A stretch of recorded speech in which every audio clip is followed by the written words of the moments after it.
La NBA de maintenant, c'est plus ce que c'était. Moi, c'est surtout les années 90, avec les Alonzo Morning, par exemple, dont j'ai amené un maillot. Excellent. Un maillot, année 2006, l'année du titre pour le Miami Heat, aux côtés de Shaquille O'Neal. Bon, oui. Voilà. Grande taille, je montre. Je peux repartir avec? Ouais, je te le signe.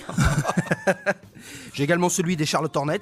Ah oui. Premier club où justement en 1992, Morning, deuxième choix de la draft à l'époque, qui Excellent. jouait en université aux Oilers de Georgetown, comme bon nombre de joueurs comme Dikembe Mutombo, également Patrick Ewing, des grands noms de la NBA, des grands noms comme on n'en voit plus, comme on n'en fait plus, donc je montre.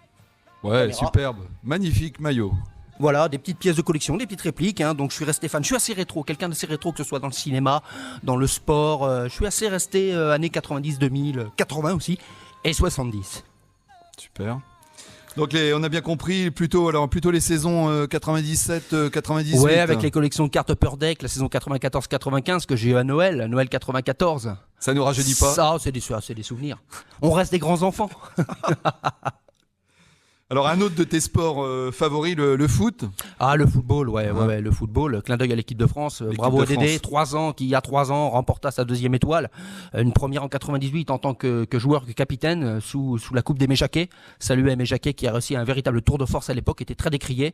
Après le fameux France-Bulgarie 93, qui a reconstruit, qui a rebâti l'équipe sur une équipe de France qui est repartie sur les cendres. On va en parler. Et puis, clin d'œil aussi à la génération Euro 2000 avec Roger Lemaire, Zidane, bien sûr, l'épopée 2006 qui s'est mal terminée malheureusement, mais bon, ça a été une belle aventure. Coup de boule. Ah ouais, ça reste en travers encore, hein. Malgré les 2 étoiles, ça reste en travers.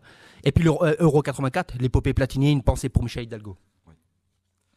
Alors l'équipe de France bien sûr, mais je sais que aussi tu es fan d'une légende Blaugrana. Alors là, je vais pas me faire des potes avec les fans français parce que bon, ça peut paraître assez bizarre, mais je suis fan de la Bulgarie qui n'est plus ce qu'elle était, mais dans les années 90 avec un certain Risto Stoïkov et aussi Emil Kostadinov, Ballon d'or, qui a fait mal à Risto, l'époque. 94, excusez du peu. Ça a été un mal pour un bien. Oui, l'épopée Stoïkov. Alors justement, un maillot de 94, le un maillot des meilleurs joueurs au monde, maillot de la dans Coupe les du années Monde. 90. Bon, c'est une réplique, c'est pas les vrais maillots parce que les vrais maillots ça coûte assez bonbon.